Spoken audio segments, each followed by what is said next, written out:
29살인데요. 실패랑 포기가 너무 많았어요. 내적 자아에 대한 훈련을 하려면 어떻게 해야 하나요?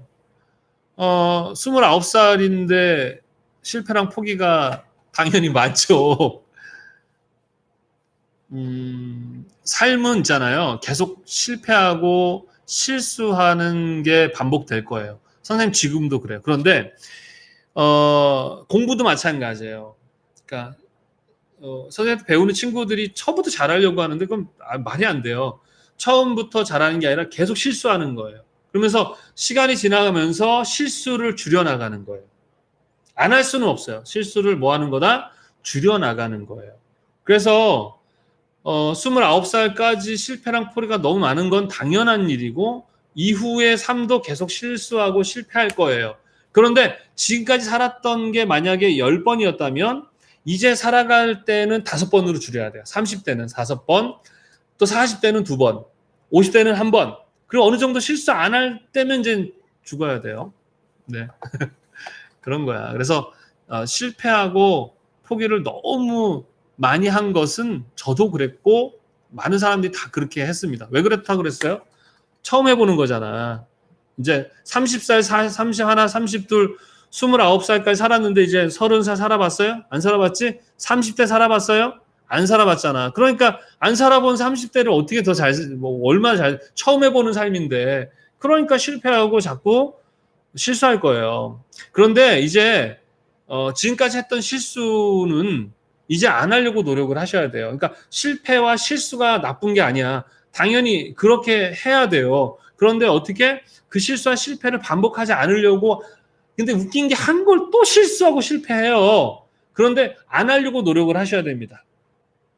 아셨죠? 그러니까 실패와 실수를 했으면 또다시 그 실수를 안 해야 되는데 하거든요. 근데 그걸 최대한 안 하려고 노력을 하시면 되겠어요. 그러니까 아마 계속 실패하고 실수하실 겁니다. 근데 그게 당연한 거예요. 그리고 29살까지 뭐 당연해요. 당연히. 실패랑 포기 엄청 많이 했어요. 저는. 진짜 많이 했습니다. 그러면서 점점 줄여나가시면 돼요. 네, 줄여나가시고 그리고 내적 자아에 대한 훈련을 하려면 어떻게 해야 됩니까? 내적 자아의 훈련은요. 별거 없습니다. 실패를 했을 때 실수를 했을 때 피해의식 속에서 잠기지 마시면 돼요. 피해의식. 난 병신이야. 왜 내가 그랬을까? 나는 왜 그랬을까? 이런 생각을 해요. 근데 길게 하지 마세요. 항상 선생님이 얘기하는 건 길게 하지 말라는 거야. 길게 하지 말고 짧게 최대한 하되 그 다음에 그 실패와 실수를 분석하려고 노력을 하셔야 돼요. 그러니까 피해의식으로 보통은 다 피해의식이야. 난 병신이야. 그러면서 그 피해의식. 왜냐하면 이제 다음에 그런 걸 피하려고 하다 보니까 피해의식을 막 생각을 합니다. 근데 그 내적 자아 훈련은 그 피해의식 속에서 의지를 갖고 나와서 그래, 내가 이런 실수했어. 다음에 안 하면 되지? 그럼 내가 안 실수하려면 내가 왜 이런 실수를 했지? 하고 그거를 자꾸 분석하려는 훈련을 의지적으로 하게 되면 그런 게 쌓이고 쌓이다 보면 내적 자아가 성장하게 돼 있어요. 그러니까 몸이 성장하듯이 이 내적인 자아도 성장을 하거든요. 내적 자아는 어떻게 성장을 하냐면 보통 외부로부터 오는 경험, 정보, 그리고 거의 외부로부터 오는 정보와 경험을 통해서 성장을 하게 됩니다. 그러면 외부에서 오는 그런 것들을 있는 그대로 받아들이고 그 있는 그대로를 상처로 그냥 담아버리면 트라우마가 돼요. 외부로부터 들어오는 정보들을 항상 필터링을 하는 훈련을 하시면 돼요. 필터링.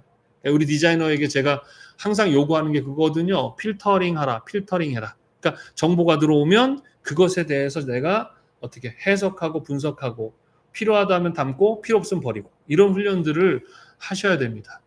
그래서 제가 우리 학생들한테 부모님 말 듣지 마라, 선생님 말 듣지 마라 이렇게 얘기를 합니다. 듣지 말라는 거는 엄마가 야, 이 휴지 좀 버려줘 그랬더니 엄마, 전 선생님이 엄마 말 듣지 말랬어요. 그러니까 엄마 말 듣지 않을 거. 이게 아니라 그런 거 듣지 말라는 게 아니라 어머니들이 나를 위해서 해주는 어떤 이야기들 있잖아요. 직무 막 이런 얘기를 해줄 때 그 분야의 어머니는 전문가가 아니잖아. 단지 나를 사랑해서 해주는 소리니까 듣되 담지 않으면 돼요. 흘리면 됩니다. 근데 그게 어려워. 저도 잘 안 돼요. 잔소리로 들리니까 짜증이 나죠. 그럼에도 불구하고 듣고 흘리면 돼요. 담지 않으시면 됩니다.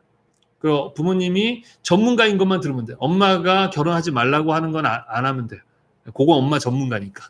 그래서 웬만하면 어떤 정보들을 받아들이고 할 때 아까 이렇게 그 전문가나 경험이 있는 사람들의 정보를 받되 또 그걸 맹신해서 받아들이지 마시고 필터링하는 훈련, 그게 내적 자아 훈련의 기본이 된다. 이렇게 보시면 되겠습니다.